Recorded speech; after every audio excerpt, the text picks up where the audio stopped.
Dober dan, dober večer vsem skupaj, kakorkoli oziroma kdajkoli ste odprli tale nov podcast. Danes bo govora o prihajajoči tekmi Dallasa in LA Clippersov, ki se jo seveda jaz in pa verjamem, da tudi mnogi izmed vas izredno veselimo. Razlogov za veselje je več, tisti ta glavni je seveda zmaga na prvem srečanju med tema dvema tekmecema, kjer je blestel drug kot naš junak Luka Dončić z eno novo odlično predstavo, z novim trojnim dvojčkom, že tretjim v 7 nastopih skupno v play-offu, kar je seveda spet svoj vrsten rekord, oziroma izenačitev rekorda. Predtem sta to dosegla samo Kareem Abdul-Jabbar in pa LeBron James. Ja, zelo elitna druščina, lahko ugotovimo. Kratek intermezzo. Če želite nove vsebine, nove podcaste, se hitro naročite spodaj in pa kliknite tudi zvonček, kjer dobite vsa obvestila o novejših videih. Hvala, uživajte v preostanku podcasta. Ravno tako lahko govorimo o tem, o čemer želim govoriti danes, kako dober v bistvu je bil Luka. Ne bom rekel spet dober, ker je dober konstantno celotno sezono oziroma odkar smo ga začeli spremljati, ampak dober, ko je to pomembno, ko gre za tekmo velikega vložka. Nismo več v rednem delu sezone, ko se v nekaterih tekmah igralci malo šparajo, da tako rečem. Zdaj je prišel huge stage, big stage, se pravi velik oder, prostora za napake praktično ni, oziroma ga vsaj ni veliko, in gre se za res. Se pravi končnica na izpadanje, vsaka tekma praktično šteje in zato je še toliko bolj pomembno, da je Dallas prvo tekmo dobil. Na drugi strani ne rabim posebej izpostavljati, kakšna imena so stala. Je pa zanimivo, kot je že dejal, mislim, da Steve Naismith v svoji pogovorni oddaji, da so spravili 4 pse, kot jih on imenuje, lahko bi rekli stekle pse, ki so lačni vsega, kar lahko ponudi NBA lovorika, in ne morejo ostaviti enega Evropejca.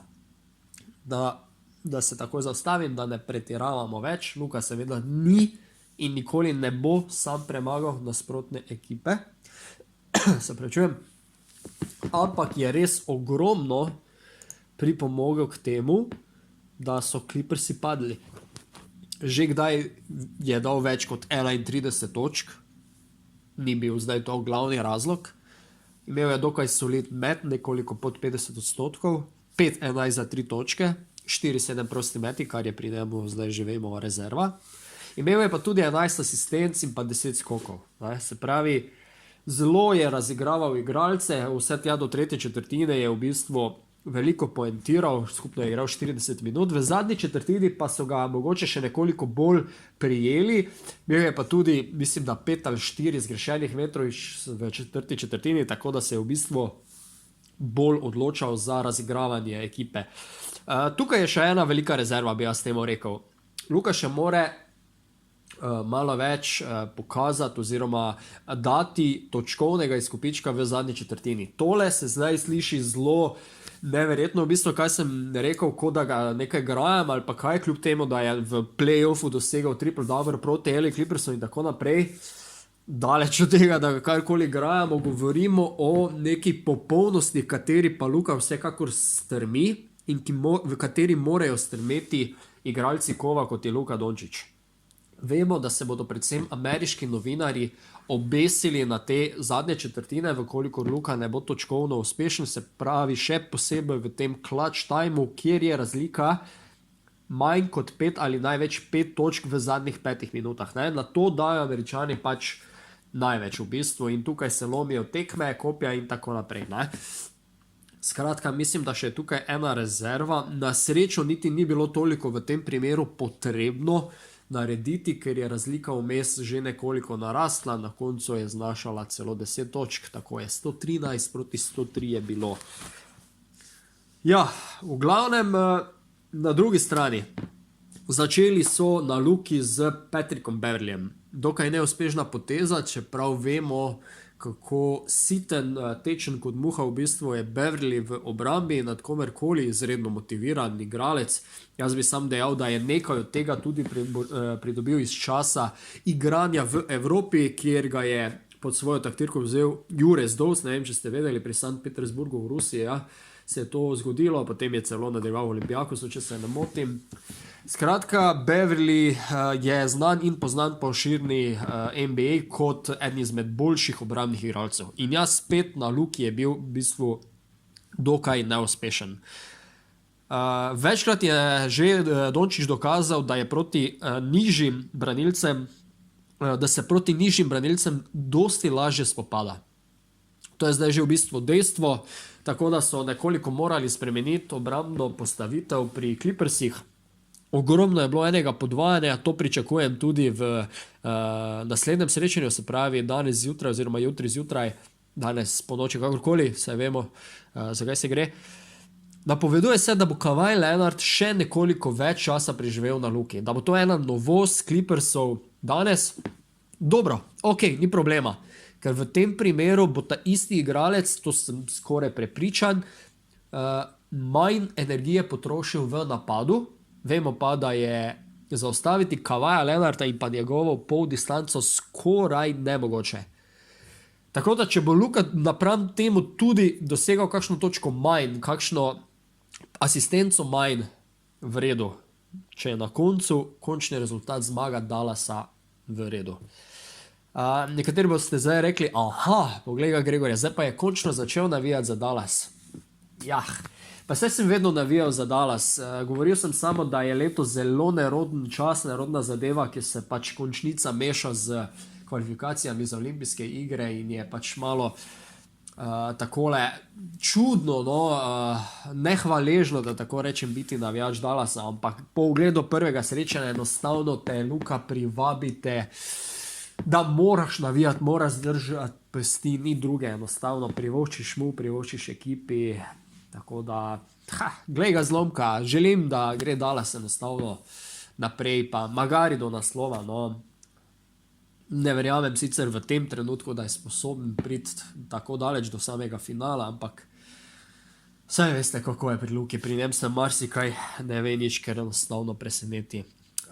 Kot sem že v samem začetku dejal, bi rad izpostavil, kako dober je v bistvu Luka. Jaz bi celo rekel, da smo spet ponovno pozabili, za kakšnega neverjetnega košarkarja gre. Dajmo se vrniti malenkost nazaj v čas NBA babla, NBA mehurčka v Orlandu. Se spomnite tistega napisa nad številko 77, enakopravnost. Vemo čemu in zakaj, nočem govoriti o tem. Izpostavil sem ta podatek zato, ker je po mojem mnenju to bila daleč najboljša košarka, kar jo je Luka Dončić kdajkoli igral.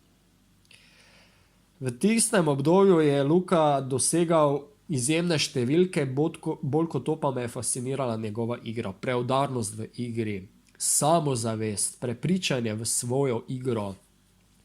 In dejansko po prvih minutah igre sem nekako spet videl to v Luki, kar sem videl takrat za časa babla. Ne hiti, vidi situacije, on igra ta njegov šah sredi košarkarske igre, predvideva poteze, nikamor se mu ne mudi. Dajmo pogledati na hitro izgubljene žoge Luke v celotnem srečanju, se pravi 40 minut, praktično cel čas žoga v rokah, 3 izgubljene žoge. Mislim, da to ni preveč, plus minus 19. V glavnem, to se mi zdi izredno, To se mi zdi zelo dobro in se pravi, bolj kot sem ga gledal, bolj sem bil siguren van. Iz poteze v potezo, ni preveč ciljev, ja, mogoče kakšna trojka preveč, na koncu mogoče mu ni toliko šlo, ampak ne vem, videl sem tisto enakopravnost od zadaj, tako kot takrat in res me zanima, kaj nam lahko Luka danes ponudi. Ob 4:30 je novo srečanje, če se ne motim, in drznem si napovedati še eno zmago Dallasa danes. Še vedno v Los Angelesu, se pravi, še vedno bo tekma odigrana tam pred njihovimi gledalci. Čisto možno, da se motim. Čisto možno, zelo nehvaležno je karkoli napovedovati, ampak kar sem videl zdaj po prvi tekmi, sigurno je opcija, da Dallas povede z 2-0. Tudi če se to ne zgodi, mislim, da ne sme biti prevelikega razočaranja. Močno dvomim, da je bil kakšen blowout strani Clippersov, da bi grdo padli. Ja, NBA je vedno možno vse, ampak resnično se veselim današnje tekme, že vem, da bo težko zaspati. In ja, bomo videli. Mislim, da je Luka spet bo blizu enega triple-doubla, ni to v bistvu seveda, ampak enostavno tako igra. Dobro, zdaj pa za vas. V komentarjih bi zelo želel izvedeti vaše mnenje, kako ste vi videli samo srečanje. Ste mislili, ste verjeli, da lahko Dallas že na prvi tekmi sname skalp LA-ju, sredi LA-ja? Kaj vas je mogoče presenetilo, kaj ste pogrešali, na čim ste mogoče razočarali? Pač vaše besede, vaš vidik, vključite se v debato, pa da vidimo, kje smo. Toliko za enkrat. Gregor sem bil z vami ponovno na kanalu Greg's Court. Še enkrat lepa hvala, da me spremljate. Za več podrobnih analiz takšnih podcastov se naročite, kliknite še tale zvonec zraven, da boste takoj obvestilo dobili o novih videih in pa ja nič, se vidimo do naslednjič, oziroma se slišimo, da tako rečem, do naslednjič. Uživajte, mirno noč vam želim, držimo pesti. Srečno.